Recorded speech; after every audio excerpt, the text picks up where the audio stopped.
6 years ago, on a chilly autumn afternoon, 12-year-old Emily Carter was walking home from school. The air smelled of fallen leaves, and the trees swayed gently in the breeze.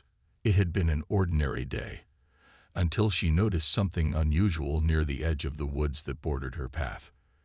At first, it looked like a pile of discarded leaves, but as Emily drew closer, she heard a faint whimper. Her heart skipped a beat. Pushing aside the leaves carefully, Emily gasped at what she saw. Beneath the pile lay a tiny, trembling puppy with matted fur and wide, frightened eyes. One of its legs looked badly hurt, twisted awkwardly beneath its body. The poor creature's ribs were visible through its thin coat, and dirt clung to its fur. Despite its condition, the puppy tried weakly to wag its tail when it noticed Emily. Its big, pleading eyes seemed to say, "Please, help me, asterisk." Emily froze for a moment, unsure of what to do. She'd never encountered anything like this before. What if the puppy belonged to someone? What if it was sick or dangerous? But as she stared into those innocent eyes, her fear melted away. This little dog needed help, and Emily couldn't just walk away. Kneeling down, Emily spoke softly, trying to calm the scared puppy. "It's okay," she whispered. "I'm here." Slowly, she reached out her hand, letting the puppy sniff her fingers. To her relief, it didn't growl or snap. It simply leaned into her touch, seeking comfort. That small gesture broke Emily's heart even more. How could anyone abandon such a sweet, helpless creature? Knowing she couldn't leave the puppy behind, Emily decided to take action. She slipped off her sweater and wrapped it around the shivering pup to keep it warm. Lifting it gently, she cradled it against her chest. The puppy felt so light, like it hadn't eaten in days. As she made her way back home, the puppy rested its head on her arm, trusting her completely despite everything it must have endured. When Emily arrived home, her parents were surprised to see her carrying a dirty, injured dog. "Where did you find him?" her mom asked, concern etched on her face. Emily quickly explained what had happened, her voice trembling with emotion.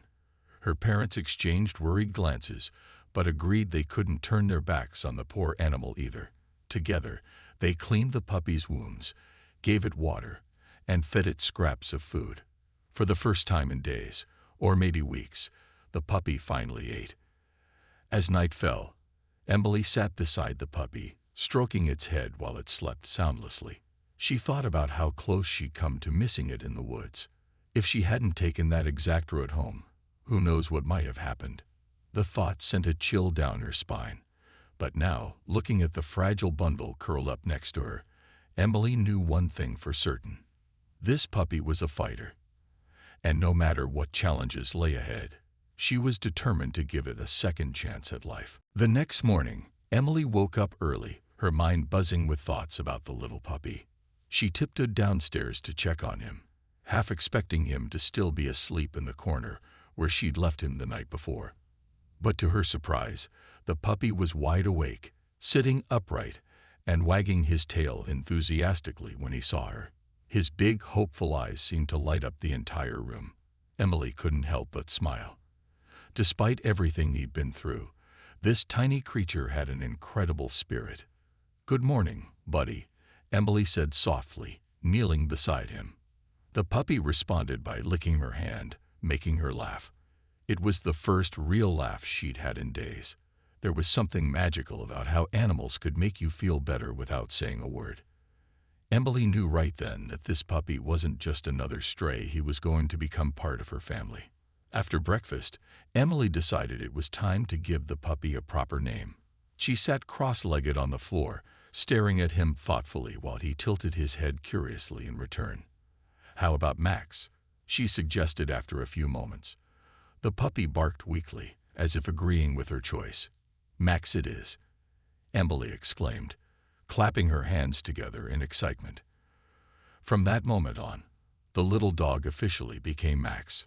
Over the next few weeks, Emily poured all her energy into helping Max recover.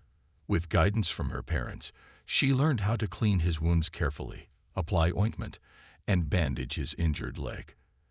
At first, Max winced whenever she touched his hurt paw, But soon he started trusting her completely.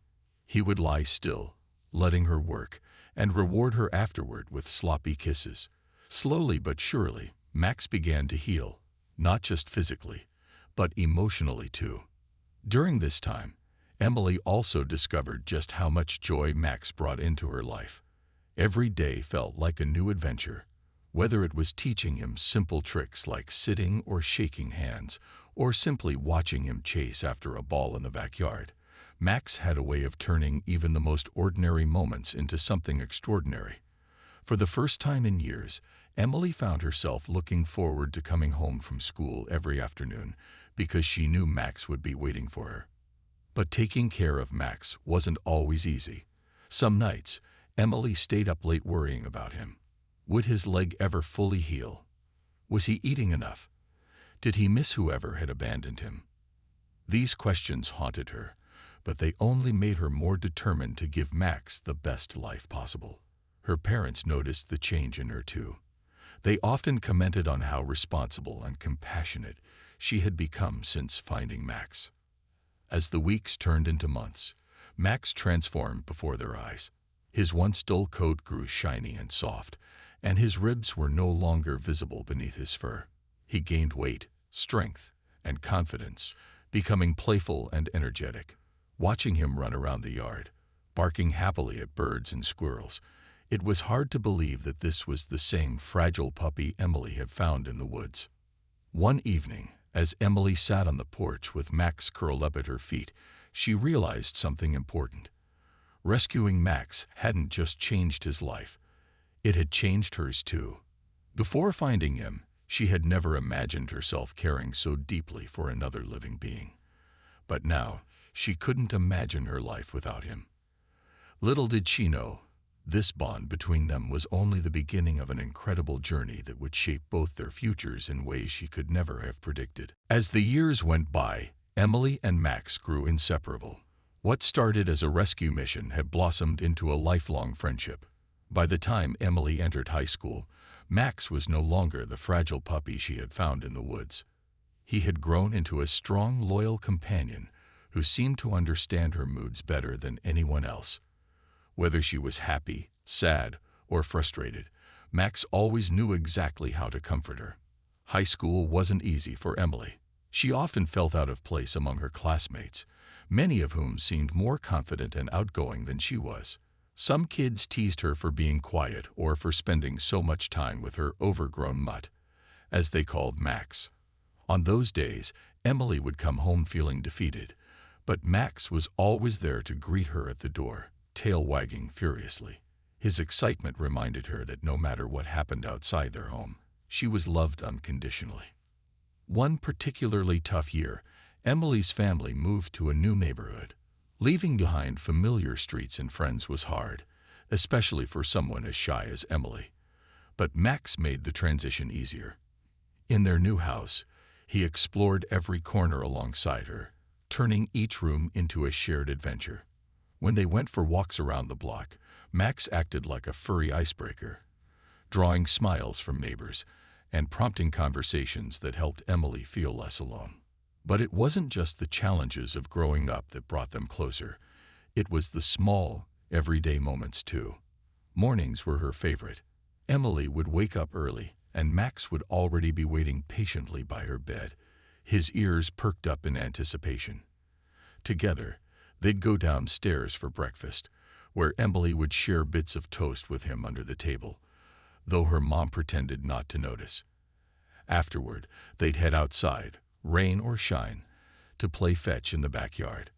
Watching Max sprint after the ball, his tongue lolling out in pure joy, never failed to make Emily laugh.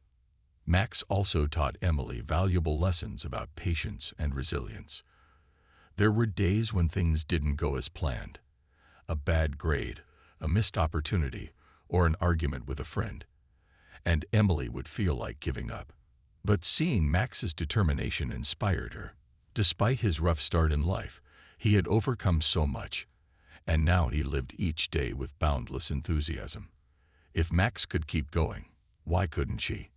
By the time Emily turned 18, she had grown into a confident young woman, thanks in large part to the bond she shared with Max. Her parents often joked that Max had done more for her self-esteem than any therapist could. And while Emily still faced uncertainties about the future, college applications, career choices, and leaving home for the first time, she faced them knowing she wasn't alone. Max was her anchor, her constant source of strength. Life seemed peaceful and predictable, filled with lazy afternoons reading books on the couch while Max dozed at her feet. But sometimes, life has a way of surprising you when you least expect it. One ordinary evening, as Emily sat studying for her upcoming exams, headlights suddenly illuminated the living room window. A sleek black SUV pulled into their driveway, its engine rumbling softly in the quiet night. Emily froze, clutching Max protectively, as the vehicle came to a stop. Something about the sight sent a shiver down her spine. Little did she know, this unexpected visitor would change everything for both her and Max. The sound of the SUV's engine cutting off broke the silence of the evening. Emily's heart pounded as she watched a tall man step out of the vehicle. He wore a dark suit and moved with purpose, his polished shoes crunching against the gravel driveway. Clutching Max tightly, Emily exchanged worried glances with her parents, who had also noticed the unexpected visitor. Who was this man, and why was he here? Her father stood up from his chair, his expression cautious but polite. "Can I help you?" he called out as the man approached the front door. The stranger paused for a moment, then offered a small, reassuring smile before knocking firmly on the door. Emily felt her stomach twist into knots. Something about this situation didn't feel right. Why would someone show up at their house unannounced, especially in such a formal manner? When her father opened the door, the man introduced himself. "Good evening," he said in a calm, professional tone. "My name is Detective Ryan Cole. I'm sorry to disturb you, but I need to speak with your daughter, Emily, if that's all right." His words sent a jolt of fear through Emily. A detective? What could he possibly want with her? Her mind raced with possibilities. Had she done something wrong? Was this about school? Or worse, was it somehow connected to Max? Emily hesitated, gripping Max even tighter as he whined softly, sensing her unease. Her mother placed a comforting hand on her shoulder. "It's okay, sweetheart," she whispered. "Just hear him out." Taking a deep breath, Emily nodded and stepped forward, though her legs felt like jelly. She followed her father and the detective into the kitchen, where they sat down around the table. Max stayed glued to her side, his ears perked up as if trying to understand what was happening. Detective Cole pulled out a folder from his briefcase and placed it gently on the table. "Emily," he began, his voice soft but serious, "I know this might come as a shock, but I'm here because of Max." At the mention of his name, Max tilted his head curiously, wagging his tail. Emily's eyes widened in confusion. What do you mean?" she stammered, her voice barely above a whisper. The detective sighed, leaning back slightly in his chair. 6 years ago, Max was stolen from a family during a burglary. The thieves abandoned him after injuring him during their escape. That's how he ended up in the woods where you found him. Emily's jaw dropped. Stolen from a family. She stared at Max, who looked back at her innocently, completely unaware of the bombshell that had just been dropped. Detective Cole continued, explaining that the family had never stopped searching for their beloved pet. They posted flyers, hired private investigators, and even offered rewards, all without success. Recently, however, advances in DNA testing allowed them to confirm that Max was indeed their long-lost dog. Emily listened in stunned silence, her mind struggling to process everything. Max wasn't just her dog. He belonged to someone else too. As the weight of the revelation sank in, Emily felt tears prickling at the corners of her eyes. For 6 years, Max had been her best friend, her confidant, her protector. The thought of losing him now felt unbearable. But deep down, she knew this wasn't just about her. It was about doing the right thing. Still, as she looked down at Max, snuggled trustingly against her leg, she couldn't help but wonder. How could she possibly say goodbye to the dog who had changed her life forever? That night, after Detective Cole left, Emily couldn't sleep. Her mind was a whirlwind of emotions: confusion, sadness, anger, and fear, all swirling together like a storm she couldn't escape. Max lay curled up at the foot of her bed, snoring softly, completely unaware of the turmoil brewing in her heart. How could this be happening? After 6 years of loving him, caring for him, and building a life together, how could Max suddenly belong to someone else?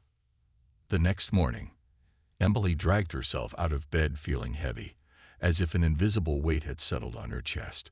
She went through the motions of feeding Max and taking him outside, but her usual smile was gone.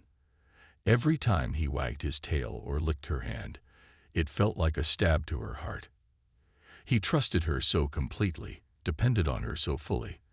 The thought of handing him over to strangers, even if they were his original owners, felt unbearable. Her parents tried to comfort her.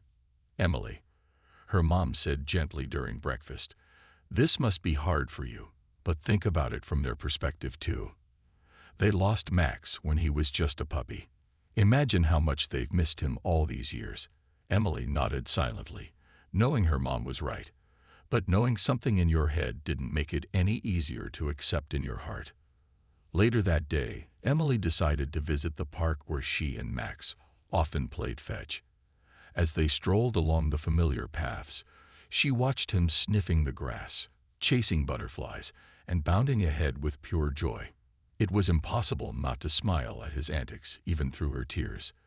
This was her Max, the dog who had been there for her through every challenge, who had taught her patience, resilience, and unconditional love. Could she really give him up? But then, another thought crept into her mind. What if the family who lost Max needed him just as much as she did? Detective Cole had mentioned that Max had been more than just a pet to them. He'd been part of their family. Emily imagined what it must have felt like for them to wake up one morning and find him gone, stolen without a trace. She thought about how many nights they must have lain awake wondering where he was, hoping he was safe. And now, after 6 long years, they finally knew the truth. Could she deny them the chance to have him back? By the time they returned home, Emily's resolve began to shift. She realized she couldn't make this decision alone. She needed to meet the family, to see their faces, hear their story, and understand why Max meant so much to them. Only then could she figure out what was truly best for everyone involved. The following afternoon, Detective Cole called to arrange a meeting. He explained that the Hawthorns, Max's original owners, were eager to reconnect with him, but also wanted to ensure that Emily was treated fairly. They understood how close she and Max had become, and they didn't want to cause her unnecessary pain. Hearing this softened Emily's heart a little. Maybe this didn't have to be an either-or situation. Maybe there was a way for both families to share in Max's happiness. That evening, as Emily sat on the couch with Max resting his head on her lap, she whispered, "I don't know what's going to happen, boy, but I promise I'll do what's best for you." Max looked up at her with those big, trusting eyes and gave her hand a gentle lick. In that moment, Emily knew she had to face whatever came next with courage. No matter how difficult it might be, she owed it to Max, and to the people who had loved him first, to try. The meeting was set for the following Saturday at a quiet cafe downtown. Emily spent the entire week leading up to it in a fog of anxiety. Every morning, she woke up dreading the upcoming encounter, yet part of her felt a strange sense of inevitability, as if this moment had been waiting for her all along. Max seemed to sense her unease too. He stayed closer than usual, following her from room to room and resting his head on her lap whenever she sat down. It was almost as if he knew something big was about to happen. On the day of the meeting, Emily dressed carefully, wanting to look presentable, but also feeling like she needed armor against whatever emotions might come flooding in. Her parents offered to accompany her, but she insisted on going alone. This was something she needed to face by herself. As she walked into the cafe, clutching Max's leash tightly, her heart raced. She scanned the room nervously until Detective Cole waved her over to a corner table. Sitting across from him were an elderly couple, Mr. and Mrs. Hawthorne. Mrs. Hawthorne's eyes immediately filled with tears when she saw Max. "Oh my goodness," she whispered, covering her mouth with her hands. Mr. Hawthorne reached out hesitantly, his voice trembling as he said, "Max, is that really you?" Max tilted his head curiously, sniffing the air before wagging his tail slowly. Though years had passed, there was no mistaking the bond between them. Emily watched as Mrs. Hawthorne leaned forward, tears streaming down her face, and gently stroked Max's head. For the first time, Emily saw the depth of the love they still carried for him. Detective Cole broke the silence. "Emily, I'll let the Hawthornes explain their side of the story." Mrs. Hawthorne nodded, taking a deep breath before speaking. 6 years ago, Max was stolen from our home during a burglary. We searched everywhere for him, posted flyers, hired investigators, even offered rewards, but we never found a trace. Losing him nearly broke us. Her voice cracked as she added, "He wasn't just a pet to us. He was family." She went on to share how Max had been her constant companion during her battle with cancer. "When I was too weak to leave the house, Max would sit by my side every day. His presence gave me strength when I thought I couldn't go on. After he was taken, it felt like we'd lost a piece of ourselves." Mr. Hawthorne nodded, adding softly, "We've missed him more than words can say." As Emily listened, her chest tightened. She could hear the pain in their voices, see the longing in their eyes. They weren't strangers. They were people who loved Max deeply, just as she did. But hearing their story didn't make her decision any easier. How could she possibly choose between two families who both needed him? When it was her turn to speak, Emily took a shaky breath. "I found Max injured in the woods 6 years ago. He was scared and alone, and I promised myself I'd take care of him no matter what. Over the years, he became my best friend. He helped me through some really tough times. Letting him go feels impossible." Tears welled up in her eyes as she glanced down at Max, who sat quietly beside her, oblivious to the weight of the conversation. Mrs. Hawthorne reached out and placed a gentle hand on Emily's arm. "We understand how much he means to you," she said softly, "and we're so grateful for everything you've done for him. You saved his life, Emily. That's something we'll never forget." For the first time, Emily realized that this didn't have to be a battle over ownership. It could be about finding a solution that worked for everyone. As difficult as it was to imagine life without Max, she began to see that love wasn't about possession. It was about doing what was truly best for him. And maybe, just maybe, there was a way for both families to stay connected. The atmosphere in the cafe began to shift as Emily and the Hawthornes continued talking. What had started as a tense, emotional meeting slowly transformed into a heartfelt conversation. Mrs. Hawthorne shared more stories about Max, how he used to curl up at her feet during chemotherapy treatments, how he'd bark excitedly whenever Mr. Hawthorne came home from work, and how his playful antics brought laughter into their lives even on the darkest days.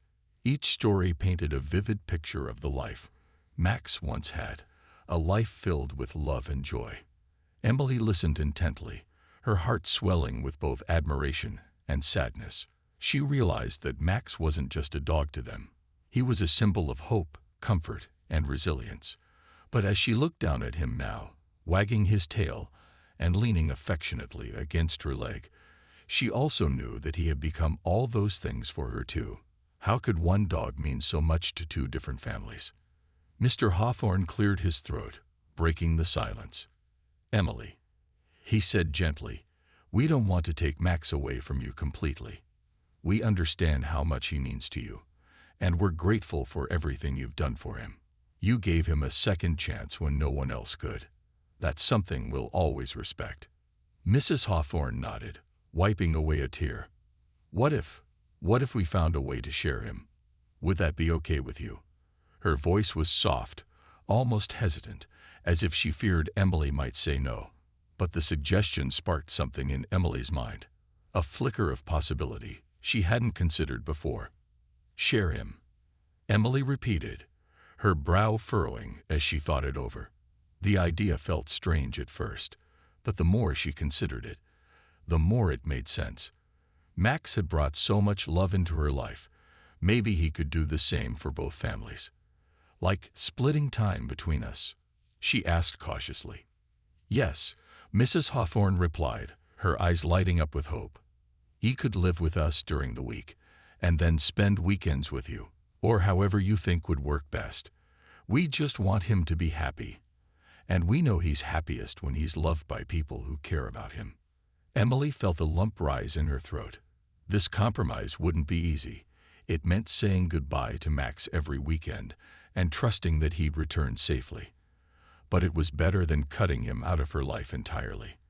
And deep down, she knew the Hawthorns were right. Max deserved to be surrounded by love from everyone who cared about him. Detective Cole chimed in, offering practical advice. We can draw up an agreement to make sure everything is clear and fair for both sides.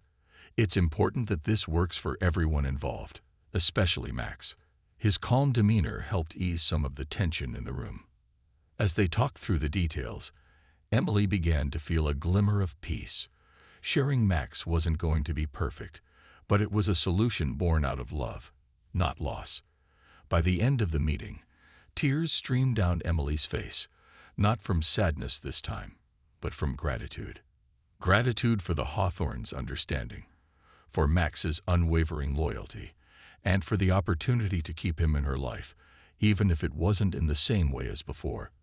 When the meeting ended, Emily knelt beside Max and hugged him tightly. You really are special, aren't you? She whispered into his fur. Max licked her cheek in response, as if to reassure her that everything would be all right. For the first time since Detective Cole arrived at her doorstep, Emily allowed herself to believe that maybe, just maybe, this new chapter could bring happiness to everyone involved. The first few weeks of the new arrangement were bittersweet for Emily. Saying goodbye to Max on Monday mornings was harder than she'd imagined. Each time, he'd look up at her with those big, trusting eyes, wagging his tail as if to say, "Don't worry, I'll be back soon." But even though she knew he was in good hands with the Hawthorns, a part of her couldn't help but feel empty without him. Still, she reminded herself that this wasn't about her. It was about giving Max the best life possible. On weekends, when Max returned to her house, it was like having a piece of her heart restored. He'd bound through the door, tail whipping wildly, and immediately seek her out. Emily would drop whatever she was doing just to hug him, burying her face in his soft fur. Those moments made all the waiting worthwhile. Over time, she began to adjust to the rhythm of their shared custody, finding comfort in knowing that Max was loved by two families instead of one. The Hawthorns welcomed Emily into their lives with open arms. They invited her to visit often, eager to show her how much they appreciated everything she'd done for Max. During these visits, Emily saw firsthand the joy Max brought to their home. Mrs. Hawthorne loved taking long walks with him around the neighborhood, chatting with neighbors who adored his friendly demeanor. Mr. Hawthorne spent hours tossing a ball in the backyard, laughing as Max chased after it with endless energy. Watching them together, Emily realized something important. Max didn't belong solely to her or to the Hawthorns. He belonged to both. As months passed, Emily noticed another unexpected change. The bond she formed with the Hawthorns grew stronger with each visit. They weren't just Max's original owners anymore. They had become an extended family. Mrs. Hawthorne often baked cookies for Emily, insisting she take some home after their visits. Mr. Hawthorne taught her how to properly throw a frisbee so Max could leap higher during their games. These small gestures warmed Emily's heart, reminding her that love has a way of connecting people in surprising ways. One sunny Saturday afternoon, Emily visited the Hawthorns' home to spend time with Max. As she sat on their porch, watching him chase butterflies in the garden, she felt a profound sense of peace. For the first time since Detective Cole's arrival, she no longer felt torn between holding on and letting go. Instead, she understood that love isn't about possession. It's about creating meaningful connections. Max had shown her that it was possible to share the things you cherish most and still find happiness in the process. That evening, as Emily prepared to take Max home for the weekend, Mrs. Hawthorne handed her a photo album. Inside were pictures of Max from his puppy days, sleeping in a tiny bed, wearing a red bowie for Christmas, and sitting proudly next to Mrs. Hawthorne during her chemotherapy treatments. "We thought you should have these," Mrs. Hawthorne said with a smile. "Their memories we'll always treasure, just like you." Tears welled up in Emily's eyes as she flipped through the pages. She realized that Max wasn't just a bridge between two families. He was a symbol of resilience, kindness, and unconditional love. Through him, she had learned lessons that would stay with her forever. That sometimes, the greatest act of love is letting go. That sharing doesn't diminish what you have, it multiplies it. And that true bonds transcend ownership. As Emily drove home with Max happily panting in the passenger seat, she glanced over at him and smiled. Life might not have turned out exactly as she'd planned, but in many ways, it was better. Max had brought two families together, teaching them all the power of compassion and compromise. And though the road ahead wouldn't always be easy, Emily knew one thing for certain: wherever Max went, love would follow. And that was enough.